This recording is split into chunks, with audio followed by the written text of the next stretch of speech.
Ano kaya yung importanteng announcement ni Mama? You know, I'm sure it's just something about the company. Pero di ba kayo nagtataka na ngayon niya lang ulit tayo na-invite? Feeling ko, Mom, nagbago na isip niya. Feeling ko talaga i-a-announce ni later na tayo na ang bagong makakatulong niya na-manage yung Dela Costa Food Corp. Oh my God. Yes, that's possible. Lalo na hindi naman pumirma si Ina. This is it. Ito yung matagal na nating iniintay. You know, for some reason, I have a bad feeling about this. Oh, come on, Yuan. Ano naman yung ibang rason ni Lola para invite tayo dito? You know what, Yuan? Kapag nasa atin ang lahat, we will sell everything. We will sell this company and we can do everything. Imagine. Let's go. Congratulations in advance to both of you. I'm happy for you. Thank you, Tito. Hindi pa tayo sure dyan, Tito. Well, I have a good feeling about this. Nasa na ba si Mama? I think kanina pa siya naghihintay sa inyo sa conference room. So, let's go. Yes, what are we waiting for? Let's go!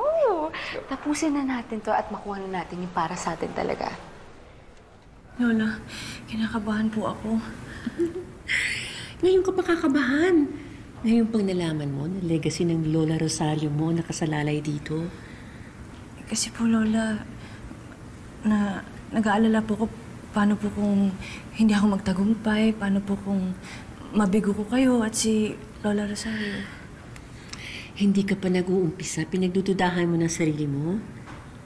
Basta ako, kampante ako sa naging desisyon ko. Because I believe in you. Thank you po, Lola. Ilang minuto na lang. Makukuha na natin yung matagal nating iniintay. I cannot wait for that to happen, Mom. Magagawa ko na ang lahat ng gusto ko without any constraints from Lola.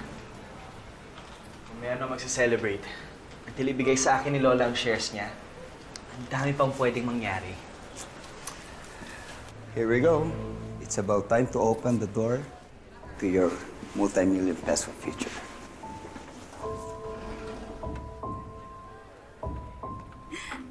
Come in. Nandito na pala sila.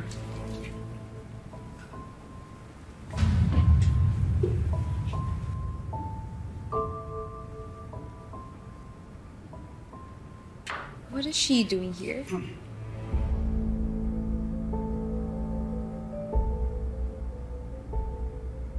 I invited her as well.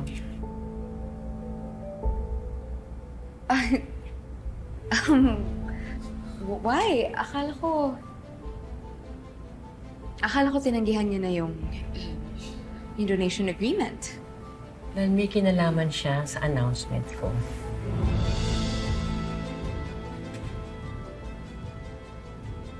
With all due respect, Ma'am Orian, ano ibig niyo sabihin na may kinalaman si Ina dito sa meeting na to? Ina has signed the agreement.